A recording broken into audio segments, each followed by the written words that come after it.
자, 우리 12장 몇 절이었냐? 20절까지 했습니다.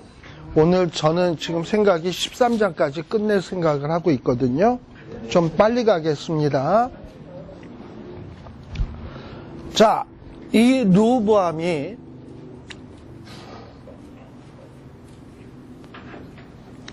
르호보암이 한 지파만의 왕이 되고, 그리고 나머지 파는 저 북이스라엘의 나라를 세워서 거기에 사람들이 있다 보니까 참 마음이 상하는 거예요. 그래서 어떻게 해서든지 다시 회복을 시켜야 되겠다 해가지고 군사를 모으게 됩니다. 그래서 유다 족속, 베냐민 지파 가운데서 용사들을 모았는데 18만 명이 모여요. 18만 명과 11지파에 있는 북이스라엘 족속과 싸움하려고 하는 거예요. 그런데 이때에 누가 등장하냐면 22절에 보면 스마야라는 선지자가 나옵니다. 하나님의 사람으로 나와 있어요. 보통 선지자라고도 보통 표현이 되기도 하고, 때로는 하나님의 사람이라는 말로도 선지자를 표현하기도 합니다. 선지자라는 말은 히브리어로 나비라는 말로 어떤 하나님을 선포하는 자라는 뜻이고요. 선지자라는 말이 선지, 미리 아는 사람이 아니고 말씀을 선포하는 사람이에요. 하나님의 말씀을 선포하는 사람. 근데 왜 선지자를 하나님의 사람으로도 부르느냐? 하나님의 명령에서 하나님의 뜻을 대언하는 사람이기 때문에, 하나님에 의해서 부림을 받는 사람이기 때문에 하나님의 사람이라고도 얘기하는 거예요. 근데 여기 이 선지자의 이름은 스마야라는 뜻이에요. 여호와께서 들으시다라는 뜻이 스마야라는 뜻이에요. 그러니까 하나님께서는 지금 이스라엘에 일어나는 모든 형편을 다 보고 계시는 거죠. 물론 솔로몬에게 등을 돌리시고 르호보암은 그냥 방임해 두었지만, 그래서 어리석은 선택을 하게 되었지만, 11지파가 야, 우리에게 다윗의 업이 없다 이런 소리며, 이런 어떤 불손한 어떤 말들에 대해서도 다 들으셨을 것 아닙니까? 자, 그런데 이런 스마야 선지자를 통해서 뭐라 그러냐? 11지파 대 한 지파 간에 이런 전쟁하지 말아라 라는 거예요. 이런 전쟁이 언제도 있었습니까? 사사시대에도 있었잖아요. 근데 이런 전쟁은 이스라엘 백성들이 해서는 안 되는 전쟁이야. 이스라엘 백성들이 해야 될 전쟁은 뭐냐면, 온 이스라엘이 합심하여, 12지파가 합심해서 가나안의 7족속과 같은 악한 것을 몰아내고 하나님의 나라를 위한 건설을 위한 전쟁은 해야 되지만, 하나님 나라를 위한 전쟁, 외부와의 적과 싸우는 게 아니라 지들끼리 그냥 의견이 안 맞는다고 박터지게 싸우는 것, 이것은 하나님이 원하는 일이 아니라 이 말입니다. 그래서 하나님께서는 스마야라고 하는 선지자를 통해서 가서 싸우지 마라. 그리고 지금 이 나라가 두동강이 난 것은 누구누구의 잘잘못 때문이라기보다는 이건 하나님의 뜻이다. 왜냐? 솔로몬이 범죄했기 때문에 징계한다고 했고, 그 징계의 대가로 이것이 나누어지게 된 것이다. 아주 명확하게 선을 그어주셨어요. 그래서 이 일로 인해서 결국은 뭐냐? 그래도 르호보암이 어리석고 미련한 이런 왕이긴 하지만, 이 스마야 선지자가 하나님의 말씀을 딱 정하니까 거기에 대해서 순종했다 이 말이에요. 그래서 더 이상 싸우지 않고 돌아갔다라는 거예요. 자, 한편 이게 이제 여기까지가 르호보암의 얘기고, 그 다음에 25절에서는 북이스라엘은 어떻게 되었나? 이 여로보암이 에브라임 산지에다가 세겜을 건축을 했다라는 거예요. 에브라임 산지에. 여로보암이 에브라임 사람이니까 에브라임 땅을 근거지로 해가지고 지금 수도를 건축을 하는 거예요. 특별히 수도를 어디다 건축했냐? 세겜. 이 세겜이라고 하는 것은 가나안 정복 전쟁 당시에 우리가 알다시피 길갈, 세겜, 베델, 아이, 여리고 이런 데가 다 그 동네 아닙니까? 그러니까 가나안 정복 전쟁의 중심지에 해당된 역할이거든요. 그리고 아브라함이 갈대아 우르를 떠나서 가나안 땅에 들어와가지고 제일 처음에 제단을 쌓았던 곳이 또 어디냐면 세겜이라는 곳이에요. 또 세겜에는 거기에는 그리심산과 에발산이 있어가지고 하나님의 율법이 선포되던, 그래서 축복과 저주가 선포되던 이스라엘의 어떤 신앙적 중심지이기도 합니다. 그러니까 이 예루살렘만은 못하겠지만 여로보암도 나름대로 그래도 우리가 하나님의 백성인데 그러면서 이스라엘 백성들의 마음을 얻으려니까 이 세겜이라는 곳을 선택을 해가지고 거기에서 어떤 수도로 삼고 어떤 정치를 시작하게 되는 겁니다. 또 브누엘, 이 브누엘은 또 어디냐? 우리 그 야곱이 하나님을 만나고서 내가 하나님을 보았다 해가지고 그곳의 이름을 브니엘이라고 지은 곳 있잖아요. 브니엘, 브누엘 같은 뜻이에요. 원래 프니엘 이렇게 발음해요. 파님, 히브리어로 파님이라는 말이 얼굴이라는 말이거든요. 거기에다가 엘을 붙인 거예요. 하나님의 얼굴을 배웠다 해서 브누엘이야. 근데 이제 거기가 세겜하고 가깝거든. 그래서 이 브누엘은 세겜을 지키기 위한 어떤 요새로 건축을 하고 이러면서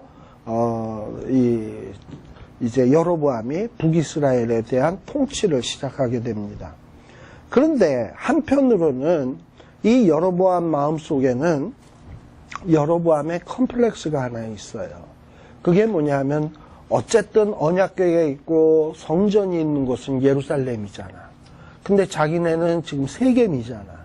그러니까 뭔가 예루살렘만 못하다라는 마음이 늘 있어요. 그리고 이스라엘 백성들이면 이스라엘의 중심, 하나님이 택하신 곳은 예루살렘이다. 이건 누구도 부인하지 않는 사실이거든. 그러니까 사람들이 아까 어떤 정치, 경제, 문화의 중심지 예루살렘을 이스라엘 백성들이 동경했다 그랬잖아요. 자꾸 글로 가려고 그러고. 그리고 또 신앙의 중심이니까 자꾸 글로 가려고 하고 있고. 그러다 보면, 이 북이스라엘에 있는 11지파도 몽땅 예루살렘으로 가는 거 아니야? 하는 두려움. 예루살렘에 대한 어떤 열등의식. 이런 것들이 여로보암에게 있었습니다. 이런 걸 가리켜서 여로보암의 컴플렉스예요.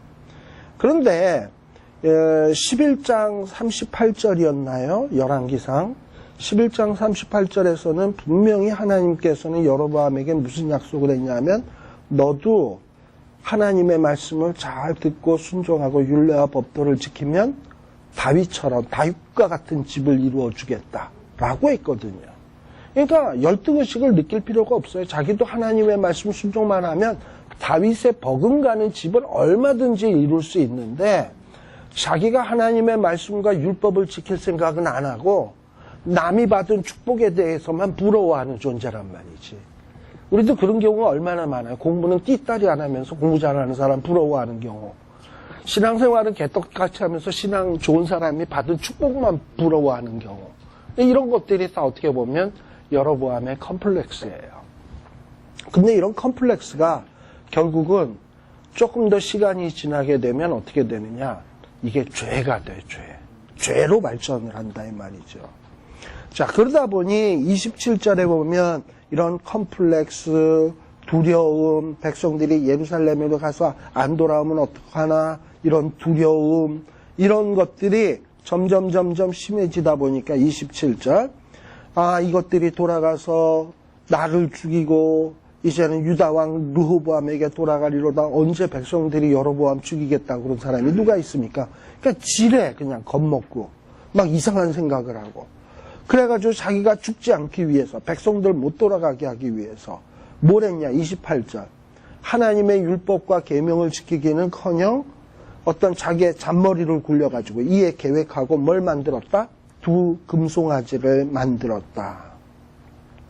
왜 하필 이스라엘 백성들이 가나안 땅에, 예루살렘에 못 가도록 하기 위해서 만든 것이 하고 많은 금송아지냐라는 거예요.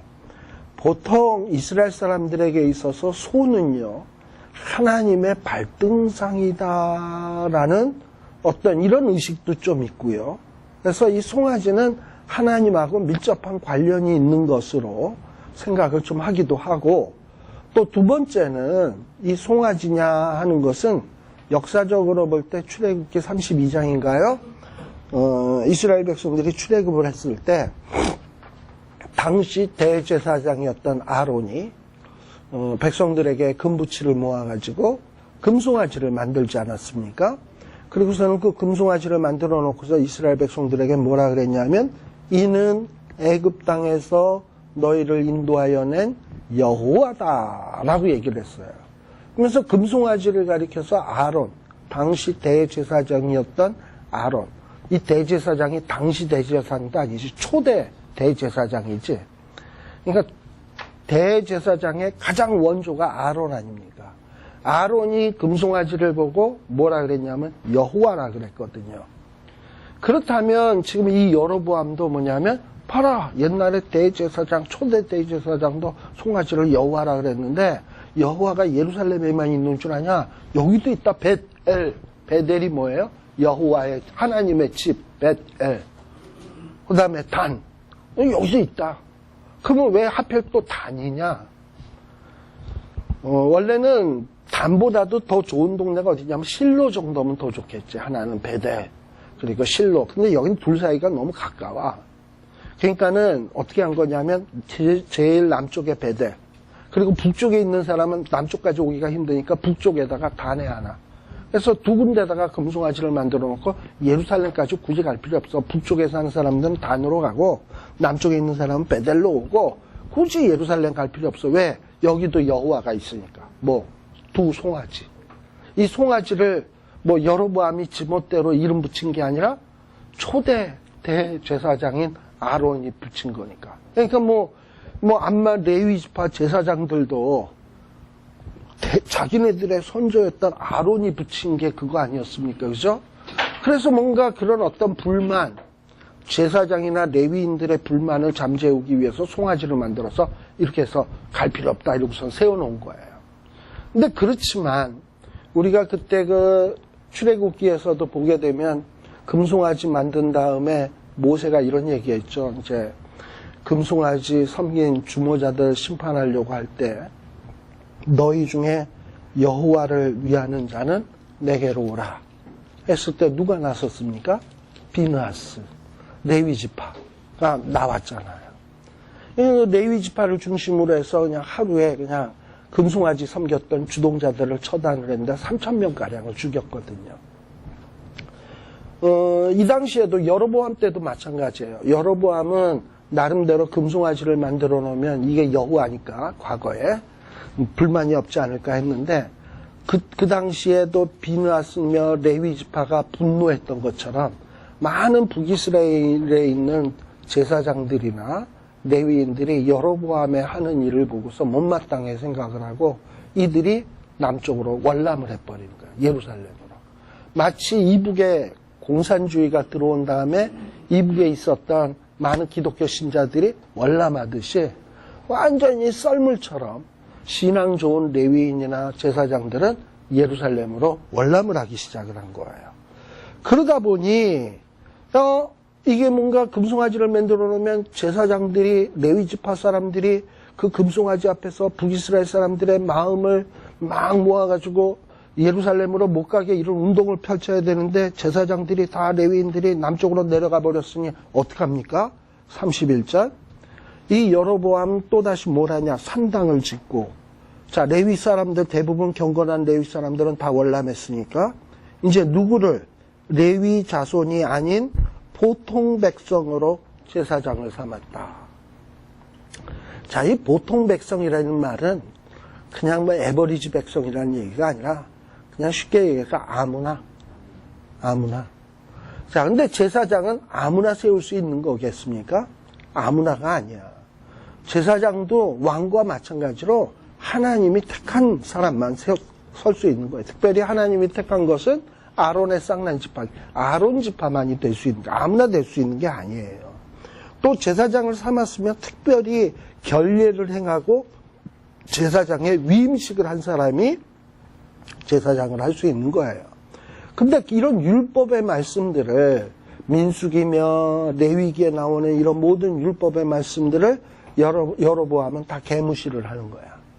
이 여로보암도 하나님의 명령에 순종만 하면 다윗의 집과 같이 될 수 있는데 그 자기 속에 있는 이 컴플렉스 때문에 두려움을 느끼게 되고 인간적인 잔머리로 굴리기 시작하고 또 금송아지를 만들어가지고 이걸 여호와라고 했으니까 어떤 형상도 만들지 말라고 한 율법을 어긴 거고 또 아무나 제사장 세움으로써 이 구약에 나오는 오경의 말씀들을 다 어긴 거예요.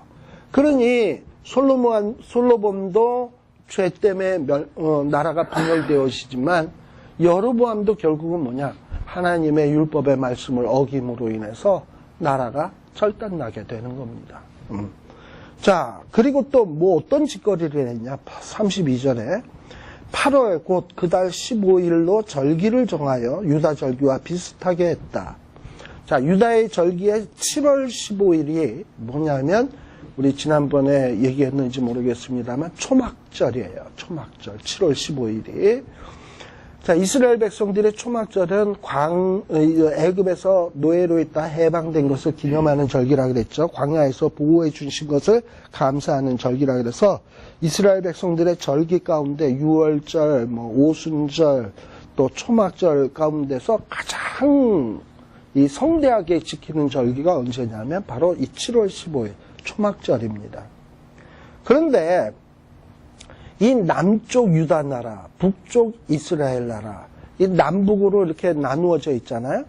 그러다 보니 이 북쪽은 원래 이 초막절이 뭐냐면 또 때로는 수장절이라고도 얘기해요. 왜냐하면 가을 추수가 끝나고 창고를 짓고 곡식들을 거두어 드리는 시기이기 때문에 수장절이라고도 얘기를 합니다. 가을이에요. 그런데 남쪽보다 북쪽은 가을이 좀 더 아무튼 좀 더 빨리 오겠죠. 그래서 이 남쪽은 7월에 지키는 걸 여기는 8월로 이렇게 해가지고 엇비스름하게 이렇게 지켜버리는 거야. 그래서 이 8월에 15일로 절기를 정해가지고 유다 절기와 비슷하게 해가지고 사람들이 예루살렘에 못 가도록. 자, 이것도 뭐냐면 율법에서는 초막절을 지키라 그랬지 8월달을 지키라 그러지 않았거든요. 이렇게 하나님의 명령을 자기 컴플렉스 때문에, 자기의 두려움 때문에, 백성들이 내려가서 안 올라오면 어떡하나 이런 두려움 때문에 이렇게 하나님의 율법을 다 범하는 이런 어리석음을 이 여로보암이 범하게 되는 겁니다. 자, 그리고 이게 33절까지예요. 자, 그런데 이때에 13장 바로 이렇게 때에라는 말은 여로보암이 이렇게 우상 숭배를 이렇게 하나님의 율법을 어기고 멋대로 예루살렘으로 사람으로 못 내려가게 하고 이러는 때에 하나님의 사람이 여호와의 말씀으로 인하여 유다에서부터 베델에 이르렀다라고 돼 있어요. 자, 이거 아무 생각 없이 읽으면 아무것도 아닌 것 같은데 우리가 잘 한번 봅시다. 하나님의 사람이 여호와의 말씀으로 인하여 유다에서부터 베델에 이르렀다. 베델은 북이스라엘, 유다는 남유다. 지금 둘로 나눠져 있는 거죠. 북이스라엘에는 이제 경건한 사람들이 다 남쪽으로 월남을 했기 때문에 북이스라엘 쪽에는 경건한 사람이 없어. 여로보암이 아무리 율법을 어기고 잘못된 길로 가도 거기에 브레이크를 걸 사람이 아무도 없어. 어디서 꿔와야 되냐 하면 유다에서 꿔와야 돼. 자, 그래서 여기에 보면 이 하나님의 사람이 유다에서부터 베델레 왔다라는 것은 이 북이스라엘에는 이제 더 이상 바른 말 하는 사람도 없고 정신 똑바로 배긴 사람이 없는 시점까지 갔구나라는 것을 알 수 있어요. 자, 근데 이때에 여로보암이 아마도 백성들의 마음을 얻기 위해서 베델 같은 곳에서 금송아지 앞에서 손수 이 제사를 지내고 있었던 것 같아요. 뭐냐면 백성들의 마음을 얻기 위해서. 자, 근데 이게 참 극적입니다. 여로보암이 단 곁에 서서 분향을 할 때 이 유다에서 온 하나님의 사람은 한쪽은 금송아지를 향하여 예배드리고 있는데 한쪽은 하나님의 사람이 나타나서 그러한 여로보암에게 심판을 외치는 거예요. 참 아이러니하죠. 심판을 외치고 있어. 한쪽은 예배드리고 우상 앞에, 한쪽은 우상 앞에 예배드리는 것에 대해서 신랄하게 비난을 하고 책망을 하고. 자, 그런데 이렇게 금송아지 단을 향하여 하나님의 사람이 2절 자기 말로 외친 게 아니라 누구의 말씀? 여호와의 말씀으로 외쳐가로되 뭐라고 얘기하냐? 다나 다나. 여호와께서 말씀하시기를 다윗의 집에 요시아라 이름하는 아들을 낳으리니 저가 내 위에 분향하는 산당 제사장을 내 위에 제사할 것이요 또 사람의 뼈를 내 위에 사르리라.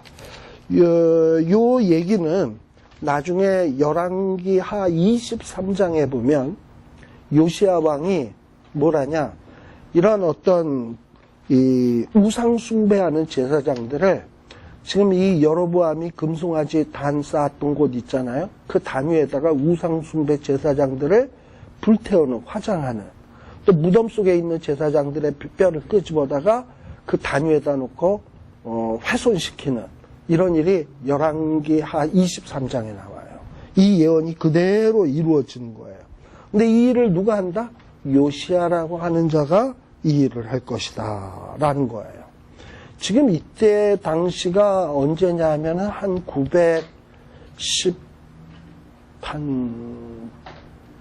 917년 요 정도고, 그 다음에 요시아 왕 때가 한 600년이니까 300년 뒤에 일어날 일을 지금 이 유다에서부터 베델에 간 선지자가 300년 되어질 일을 요시아라고 하는 이름까지 언급하면서 예언을 하고 있는 거예요.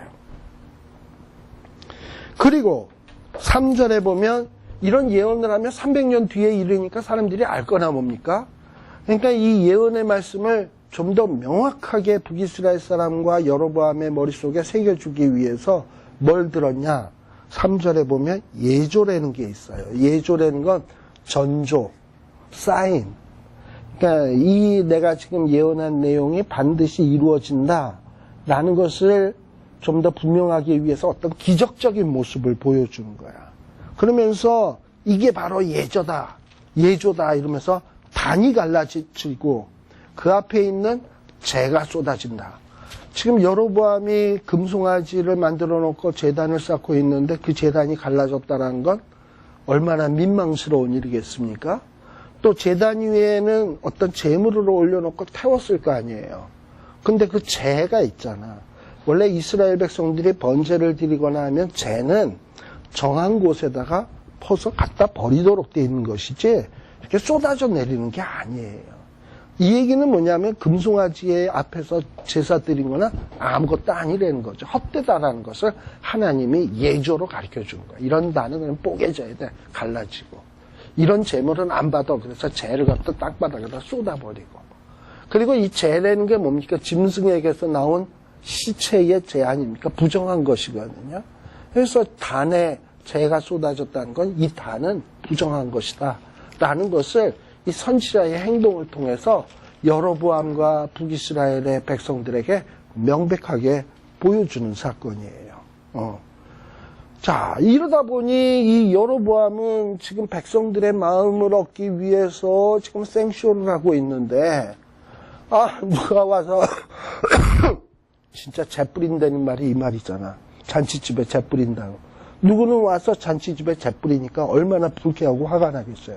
저놈 잡아라 하고 손을 펴서 저놈 잡아라 하는데 4절 저놈 잡아라 하는데 편손이 말라서 다시 거두지 못했다. 그래가지고 아마 이렇게 하는데 근육이 여기 딱 마비가 돼가지고 접히지가 않았던 것 같아. 더 이상 손가락도 그렇고. 그러니 얼마나 더 황당하겠습니까? 그죠? 네. 그리고 또 5절에 보면 하나님의 사람의 말씀대로 단이 갈라지고 재가 단에서 쏟아지고 여로보암의 팔은 말라 비틀어져 버리고. 흔히 왕이 얼마나 황당하겠어요. 여로보암이. 그래서 6절에 보면 이 하나님의 선지자에게 말해서 너는 나를 위하여 누구 하나님? 내 하나님, 내 하나님. 내 하나님, 내 하나님. 내 하나님. 그러니까 이 여로보암이 얼마나 싸가지 없는 신앙을 갖고 있는지 아시겠죠? 나의 하나님에도 시원치 않을 판에 네 하나님 여호와께 은혜를 구하여 내 손으로 다시 성하게 하라. 그런데 이 얘기를 듣고 이 하나님의 사람이 은혜를 구해서 왕의 손을 고쳐주었어요. 자, 그러고 나니까 이 여로보암은 말 그대로 백성들 앞에서 백성들을 예루살렘에 못 가도록 하기 위해서 지금 생쇼를 했는데 완전히 이게 엉망진창이 되어버렸잖아요. 수습을 해야 되니까 이 하나님의 사람을 백성들에게 노출을 시키면 돼, 안 돼? 안 되지. 빨리 어디다 감추어야 돼. 야, 우리 집에 가서 쉬었다 가라. 해서 뭔가 백성들의 눈에 안 띄기 위해서 술수를 부리는 거예요. 내가 예물을 줄 테니까 와라. 그런데 이 하나님의 사람은 어떠냐? 왕이시여, 8절. 당신의 집 절반을 준다 할지라도 나는 안 간다. 함께 들어가지도 아니하고 이곳에서는 떡도 먹지 아니하고 물도 마시지 아니한다. 왜 이 하나님의 사람이 이 먹는 것을 먹지 않겠다, 물도 마시지 않겠다라고 얘기를 하냐면 이미 북이스라엘은 금송아지가 세워지고요. 또 하나님의 율법과 계명을 어겼기 때문에 이미 부정한 곳으로 간주된 거예요. 그래서 거기에서 나는 모든 것들은 뭘로 간주하는 거냐면 부정한 것으로 간주하는 거야. 그래서 우리 신약 성경에서도 보면 베드로가 고넬료를 만날 때 지붕 위에서 뭐 이런 부정한 것이 나 이거 안 먹겠나이다 했잖아요. 이스라엘 사람들은 어떤 부정한 것은 입을 대지 않는, 특히 하나님의 사람은 더 그러겠죠. 그래서 이 베델은 하나님의 심판의 장소, 부정해진 장소, 언약을 어긴 장소, 이런 곳에 나는 먹지 않겠다. 그리고 선지자가 그런 행동을 함으로써 베델 사람들에게 뭘 얘기하는 거죠? 여로보암, 얘 부정해. 너희들 금송아지 성이면 너희들 부정한 거야. 베델, 이 도시 부정한 도시야. 이건 행동 메시지로 보이는 거예요. 난 먹지 않겠다, 마시지 않겠다, 들어가지도 않겠다. 이 얘기는 너희는 이미 부정했다라는 것을 그 행동으로 보여주는 거예요. 그래서 지금 이 일을 하고 있는 거예요. 그리고 또 이 일은 또 어떻게 보면 하나님의 명령이기도 해요. 9절에 보게 되면 이미 여호와의 말씀이 내게 명하여 이 베델에 가서는 떡도 먹지 말고 물도 마시지 말고 왔던 길로도 돌아가지 말라. 그러면서 이건 뭐냐면 선지자는 베델은 이미 부정하여졌다. 하나님이 심판하는 곳이다. 라는 것을 베델 사람들에게 선포하는 게 이 하나님의 사람의 사명이에요. 그래서 이 사람은 이 여로보암이 꼬시는데 단호하게 하지 않겠다. 그리고서는 왔던 길로 가지 아니하고 10절에 보면 다른 길로 자기가 베델에 오던 길로 쫓아가지 않고 다른 길로 가는 거예요. 이런 게 다 뭐냐면 베델은 범죄한 도시, 하나님이 심판하실 도시, 이런 거예요. 근데 이제 이상한 사건이 하나 터집니다. 아마 여러분들이 열왕기를 읽으면서 무슨 왕들의 얘기에 이런 얘기가 있나. 그리고 도대체 이 얘기가 좀 이상해요. 왜냐하면 선지자가 거짓말하는 얘기야. 보세요. 10절에 보면 이 베델이라는 동네에 한 늙은 선지자가 있었어요. 지금 이 주인공 선지자는 유다에서 베델로 온 선지자고요. 베델에도 이미 늙은 선지자가 살고 있었어요. 자, 근데 아까 얘기했습니다만 북이스라엘의 웬만한 경건한 자들은 다 어디로 갔대? 예루살렘 갔다. 근데 이 사람은 베델에 계속 머무르고 살았던 거는 경건하다, 안 경건하다? 안 경건하다. 아니나 다를까 얘네들이 이 늙은 선지자의 아들들이요. 하나님의 사람이 베델에서 행한 모든 일들을 저에게 고했다라고 되어 있습니다. 이 얘기는 이 늙은 선지자의 아들들이 어디에 참석했다는 얘기예요. 금송아지 단에다가 제사 드리는 의식에 참석했었는데 그때 유다에서 온 선지자가 와가지고 막 단을 깨뜨리고 재가 쏟아지고 여로보암에게 악담을 퍼붓고 하는 장면을 본 거 아닙니까? 그 얘기는 이 아들들이 뭐에 참석했다? 금송아지 예배에 참석했다라는 거예요. 이런 걸 보면 늙은 선지자의 신앙도 시원치 않고 시원치 않다 보니까 자기 아들들이 금송아지 숭배하는 데 가는데도 전혀 제재하지 않는 이 뭔가 사쿠라 선지자 라는 것을 알 수 있어요. 이 베델레헴 늙은 선지자. 그리고 아들들이 그 금송아지 제단에서 일어났던 모든 일들을 이 늙은 선지자, 아버지 늙은 선지자에게 고했어요. 그리고 유다에서 베델에 온 선지자의 이야기도 전했어요. 그러니까 이 늙은 선지자가 그가 어느 길로 돌아가더냐 이러고서는 그랬더니 아들들이 절로 갔어요 하고 뭐 가르쳐 줬겠지. 그랬더니 이 늙은 선지자가 13절에 보면 뭐냐, 나귀에다가 안장을 지우고 나귀를 타고서는 하나님의 사람을 쫓아간 거예요. 하나님의 사람은 유다에서 베들레헴으로 왔고 베들레헴에서 이제 돌아가는 중인데 이 사람은 도보로 가고 이 늙은 선지자는 나귀 타고 가고, 그러니까 이 나귀 타고 가는 늙은 선지자가 이 도보로 가는 선지자를 따라잡을 수 있겠죠. 그래서 쫓아간 거야.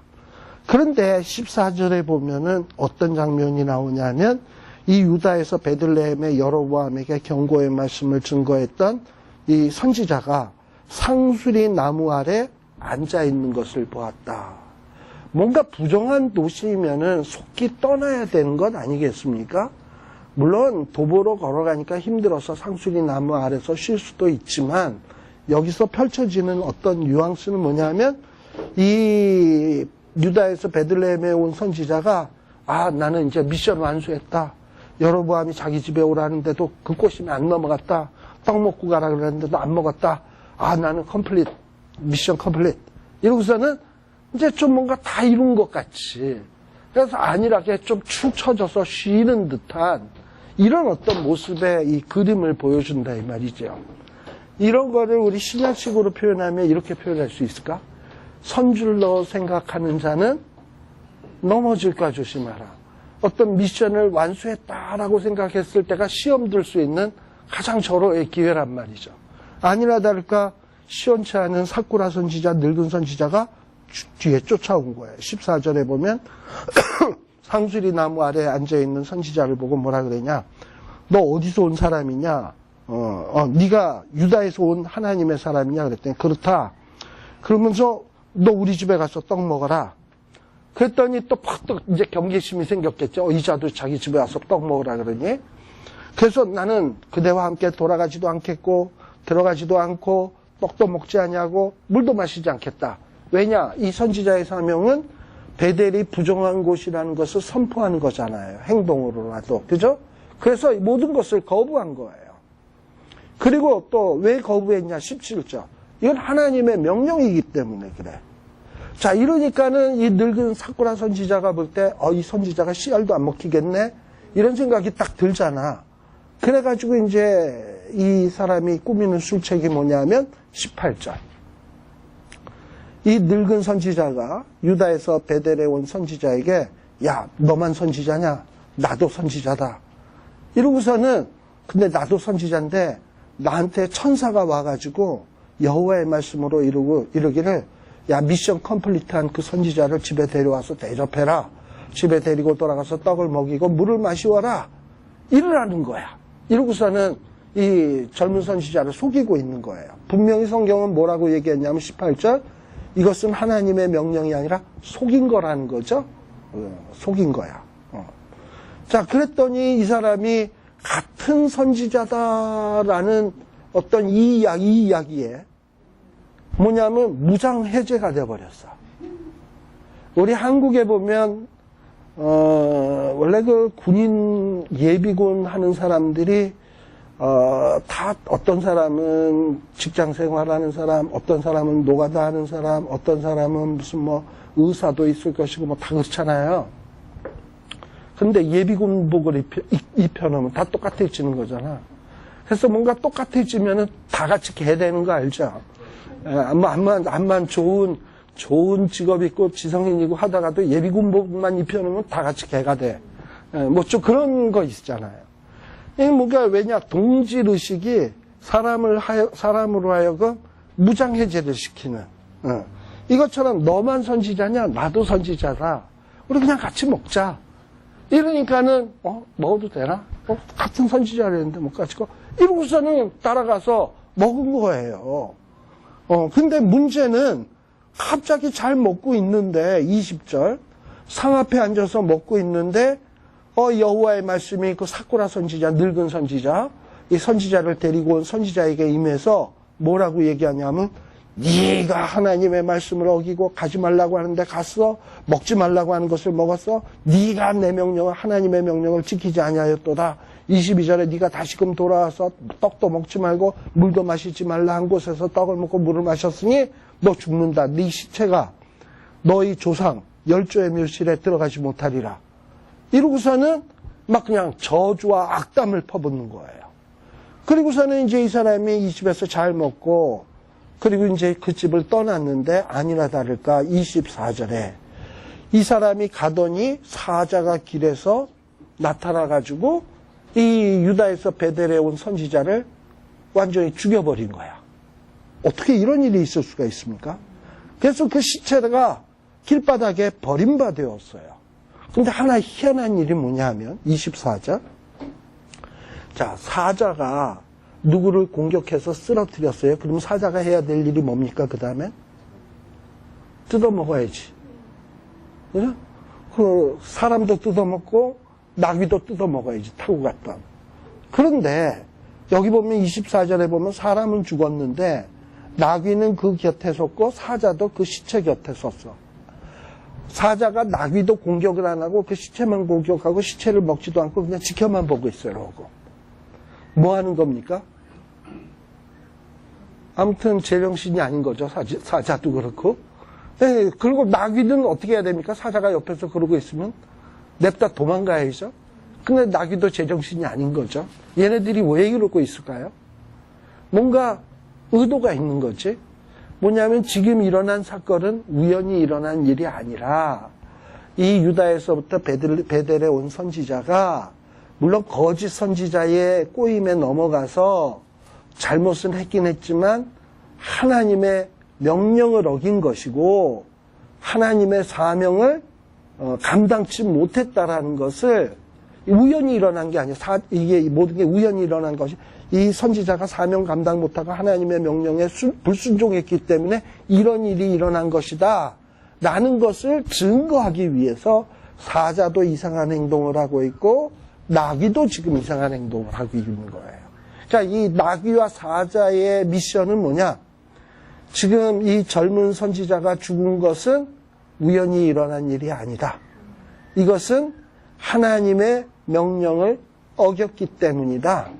그래서 이런 것을 누군가가 와서 깨달을 수 있을 때까지 그 자리에 나귀를 공격 안 하고 사자는 가만히 있고 나귀는 도망 안 가고 가만히 있고 이런 정말 희한한 현상을 누군가 와서 보고 왜 이럴까? 아, 이 사람이 하나님의 명령을 어겼기 때문이구나. 이거 인식할 때까지를 기다리고 있는 거야.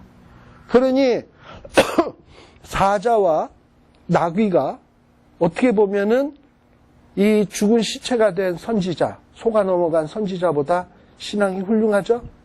사자와 나귀는 자기의 사명을 감당하고 있는 거잖아.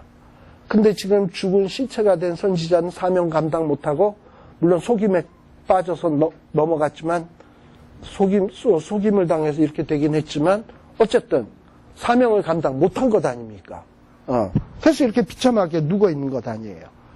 그런데 이제 늙은 선지자가 와서 보니까는 보니까 28절 시체가 버림받아 있는데 희한한 일이 나귀는 도망 안 가고 사자도 얌전하게 시체 곁에 있고 그리고 시체를 먹지도 아니하고 나귀를 찢지도 아니하고 이상한 모습이 있는 거예요.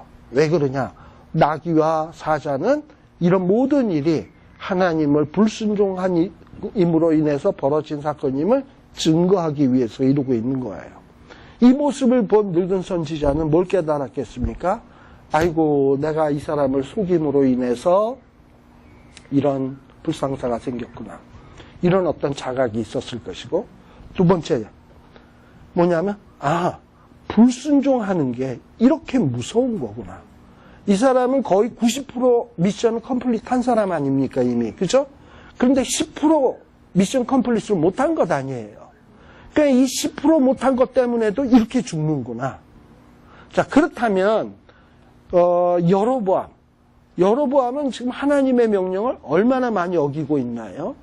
금송아지 만들어서 형상 만들지 말라고 하는 율법 어겼죠?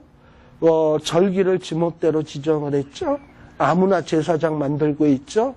그야말로 여로보암 같으면 골백번 죽어도 부족함이 없어. 이 선지자는 거의 미션 컴플리트 했는데 조금 못 지켜가지고 선지자가 또 늙은 선지자가 꼬셔가지고 어쩔 수 없이 하나님의 명령을 못 지켰는데도 죽었는데 여로보암 같으면 얼마나 죽어야 되겠습니까? 북이스라엘 그러니 얼마나 망해야 되겠습니까? 지금 그 이야기를 하는 거예요. 우리는 보통 이제 이야기를 보면서 아니 하나님이 거짓 선지자를 통해서 선지자를 죽여? 이게 도대체 뭔 일이래? 무슨 이런 얘기가 다 있어? 하고선 성경을 보면서 되게 이상하잖아요. 근데 지금 이 선지자, 2명의 선지자의 이야기를 통해서 우리에게 드러내고 싶은 것은 뭐냐면, 암만 선지자라도, 암만 하나님의 사람이라도, 아무리 그동안에 순종했다 하더라도, 불순종하면, 하나님의 징계는 면할 수 없다라는 메시지예요. 그러니까 그 얘기를 하기 위해서, 하물며 여로보암은, 자, 그래서 여기에 뭐라고 되어 있는 거냐면, 33절에 보면 여로보암이 이 일 후에도 자, 이 여로보암은 뭔가 자기가 금송아지 앞에 제단을 쌓고 있는데 완전히 재뿌린 선지자가 얼마나 기분이 나빴을까요? 그리고 자기가 저놈 잡아라 했는데 손이 빡 굳어버렸을 때 그 선지자가 얼마나 무서웠을까요? 그리고 그 선지자 보고 우리 집에 와서 좀 쉬었다 가라, 뭐 좀 먹고 가라 이랬는데 단호하게 거절하고 갔을 때 얼마나 야속했을까요? 그래서 집 떠난 다음에 갈 테면 가라 하고 무관심 이러고 있었을까요? 저놈 어떻게 되나 보자 이러고서는 워치아웃 했을 거 아니에요. 근데 그자가 가는 길에 사자한테 찢겨가지고 죽었다. 근데 그곳에 사자도 있었고 나귀도 있었고 근데 사자가 시체를 뜯어먹지 아니하고 사자가 나귀를 공격하지 아니하고 그냥 사자가 얌전한 양처럼 가만히 있고 나귀는 그 사자 앞에서 도망가지 아니하고 얌전한 희한한 일이 벌어졌다는 거야. 근데 나중에 보니까 늙은 선지자가 거기서 일어난 상황을 보고 이 선지자가 하나님의 명령을 어겨서 시체가 됐다라는 얘기를 여로보암이 보고를 받지 않았겠어요? 그러면 그 보고를 받았으면 여로보암은 어떻게 해야 되겠습니까? 가슴을 치며 옷을 찢으면서 주여 하나님이 내가 하나님의 명령과 규례를 지키면 나도 다윗의 집처럼 견고하게 해주겠다고 약속하셨는데 내가 깜빡하고 그 약속 까먹고 이 뭔가 컴플렉스가 있어가지고 이거를 인간적인 장꾀로 뭔가 만회해 보려고 엉뚱한 짓 하다가 그만 하나님의 명령을 어겼네요. 주여 용서하소서 이래야 될 거 아니에요. 근데 33절에 보면 여로보암이 어쨌다? 이러한 일 후에도 그 악한 길에서 떠나 돌이키지 아니하고 다시 어떻게 했다? 보통 백성으로 아무나 산당의 제사장을 삼되 누구든지 자원만 하면 산당의 제사장을 삼았으므로 이 일이 여로보암의 집에 죄가 되어 그 집이 지면에서 끊어져 멸망케 되니라. 그래서 이 여로보암도 결국은 불순종으로 인해서 멸망하게 된다는 거예요. 결국은 여로보암의 집이라는 건 북이스라엘도 나중에 아수르에 망한다는 얘기입니다.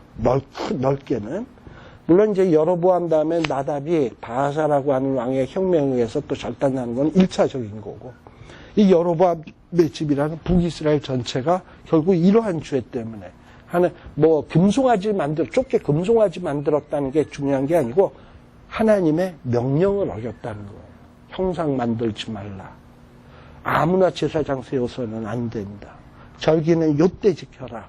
하는 이런 명령들을 조목조목 다 어겼기 때문에 그리고 여로보암 이후의 왕들이 그런 걸 다 어겼기 때문에 결국 북이스라엘은 망한다는 거예요. 그래서 이 열왕기에서 계속 얘기하는 것은 우리가 하나님의 명령대로 살지 않으면 하나님의 계명대로 살지 않으면 결코 형통할 수가 없다. 이게 열왕기에서 얘기하는 거예요. 그리고 왜 이스라엘 백성들이 오늘날 우리가 왜 바벨론에 이렇게 잡혀와 있는가? 여로보암처럼 하나님의 계명 어겼다. 솔로몬처럼 하나님의 계명 어겼다. 그래서 이 모양 욕골된 것이다. 라는 것을 명백히 드러내려는 목적을 가진 책이 열왕기다. 라는 것을 잊지 않으셨으면 좋겠습니다. 기도하겠습니다. 하나님 아버지 감사합니다. 오늘 또 우리들이 르호보암, 여로보암을 살피면서 하나님의 명령에 순종한다는 것이 얼마나 귀하고 복된 일인지, 또 반대로 하나님의 명령을 우습게 여기고 또 그것을 어기는 것이 얼마나 무서운 죄인지 깨닫게 되었습니다. 하나님, 이제 우리가 주님 부르시는 그날까지 얼마 만에 세월을 이 땅 위에서 살아갈 터인데, 이 살아가는 동안 정말 하나님의 뜻대로 말씀대로 살아가기를 힘쓰는 저희들이 되게 하여 주시옵소서. 하나님의 말씀에 순종하는 것이 얼마나 복된 것인지 체험하는 기간들이 되게 하여 주시옵소서. 예수님 이름으로 기도드리옵나이다. 아멘. 마치겠습니다.